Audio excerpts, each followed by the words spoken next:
ಮುಜರಾಯಿ ಇಲಾಖೆ ಆಸ್ತಿಯಲ್ಲಿ ಸರ್ಕಾರಿ ಕಟ್ಟಡಗಳನ್ನು ಏನೇನು ಕಟ್ಟಿದ್ದಾರೆ ಅಂತ ಹಂಗೆ ನೀವು ಹೇಳಿದ್ರೆ ವಿಜಯಪುರದಲ್ಲಿ SP ಆಫೀಸು DC ಆಫೀಸು ಕೂಡ ವಕ್ಫ್ ಆಸ್ತಿ ಆಗಿದ್ದಾವೆ ಅಂತ ಆದೇಶ ಹೊರಡಿಸಿ ಅಲ್ಲೊಂದು ಪೊಲೀಸ್ ಸ್ಟೇಷನ್ ಕಟ್ಟಿ ಅಂತ ಹೇಳುತ್ತೆ. ಮುಜರಾಯಿ ಇಲಾಖೆ ಜಾಗದಲ್ಲಿ ವಕ್ಫ್ ಆಸ್ತಿಯಲ್ಲಿ ಹೊರಟಿರುವಂತಹ ಒಂದು ಆದೇಶ ತೋರಿಸಿ. ಅಲ್ಲ, ಆದೇಶ ಮಾಡೋಕೆ ಆಗೇ ಆಗಲ್ಲ. ಯಾಕಂದ್ರೆ ಒನ್ಸೆ ವಕ್ಫ್ ಆಲ್ವೇಸ್ ವಕ್ಫ್. ಇಷ್ಟೇನಿನ ಕಟ್ಟಡಗಳ ಮೇಲೆ ಇಸ್ರೇಲ್ ಅಟ್ಯಾಕ್ ಮಾಡಿದ್ರೆ ಭಾರತದಲ್ಲಿ ಅಷ್ಟು ದೊಡ್ಡ ಪ್ರತಿಭಟನೆಗಳಾಗ್ತವೆ. ಬಾಮಿಯಾನ್ ಬುದ್ಧನ ಮೇಲೆ ತಾಲಿಬಾನ್ ಅವರು ಅಟ್ಯಾಕ್ ಮಾಡಿದ್ರೆ ಒಂದು ಪ್ರತಿಭಟನೆ ತೋರಿಸಿ ನೀವು ಭಾರತದಲ್ಲಿ. ಪ್ರತಿಭಟನೆ ಭಾರತದ ಯಾವುದಾದರೂ ಮುಸಲ್ಮಾನ ಬಾಮಿಯಾನ್ನಲ್ಲಿ ಬುದ್ಧರ ವಿಗ್ರಹವನ್ನು ಹೊಡೆದಿರೋದು ಸರಿ ಅಂತ ಹೇಳಿದಂತ ಭಾರತದ ಯಾವ ಮುಸಲ್ಮಾನ ಹೇಳಿದ್ದಾರೆ? ಜಾಕಿರ್ ನಾಯಕ್ ಅಲ್ಲ, ಆನ್ ದ ಸ್ಟೇಜ್ ಎಲ್ಲಿ? ನನ್ಗೆ ಗೊತ್ತಿಲ್ಲ, ವೇದಿಕೆಯಲ್ಲಿ ನಿಂತ್ಕೊಂಡು ಹೇಳಿದ್ದಾರೆ. ನೋಡಿಲ್ಲ ನಾನು. ಮೀನಾಕ್ಷಿ,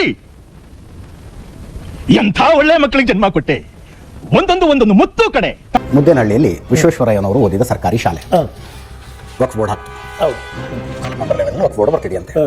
ವಿಶ್ವೇಶ್ವರಯ್ಯನವರು ಓದಿದ ಶತಮಾನ ಕಂಡಿರುವ ಸರ್ಕಾರಿ ಶಾಲೆ ವಕ್ಫ್ ಬೋರ್ಡ್ ಬರ್ತಾ ಇದೆ. ವಕ್ಫ್ ಆಸ್ತಿ ಆಗಿರ್ಬೋದು ಅದು. ನನ್ನ ಮೂಲ ಪ್ರಶ್ನೆ ಇರೋದಷ್ಟೇ, ಇಬ್ಬರು ವ್ಯಕ್ತಿಗಳು ಅಥವಾ ಎರಡು ಸಂಸ್ಥೆಗಳು ಅಥವಾ ಒಂದು ಸಂಸ್ಥೆ ಒಂದು ವ್ಯಕ್ತಿಯ ಮಧ್ಯದಲ್ಲಿ ಸಿವಿಲ್ ಡಿಸ್ಪ್ಯೂಟ್ ಬಂದಾಗ ಸಿವಿಲ್ ಕೋರ್ಟ್ಗೆ ಹೋಗಬೇಕು. ವಕ್ಫ್ ಬೋರ್ಡ್ನ ಜೊತೆಗೆ ಬಂದಾಗ ಟ್ರಿಬ್ಯುನಲ್ಗೆ ಬರಬೇಕು. ಇದು ಯಾಕೆ? ನೀವು ವಿಧಾನಸೌಧ ಪಾರ್ಲಿಮೆಂಟ್ ನಮ್ಮದು ಅನ್ನೋದು, ಇನ್ಯಾರೋ ಕಾಬಾ ಒಳಗೆ ಶಿವಲಿಂಗ ಇದೆ ಅನ್ನೋದು, ಎರಡನ್ನೂ ನಾನು ಸಮಾನವಾಗಿ ಕೇಳಿಸ್ಕೊಂಡು ಸುಮ್ಮನೆ ಆಗ್ತೀನಿ. ಹಫೀಸ್ ಆದಿಯವರೇ, ಭಾರತ ಜಾತ್ಯತೀತ ದೇಶ, ಎಲ್ಲ ಧರ್ಮದವರಿಗೆ ಅನ್ವಯವಾಗುವಂತಹ ಕಾನೂನುಗಳು ಮಾತ್ರ ಇರಬೇಕು.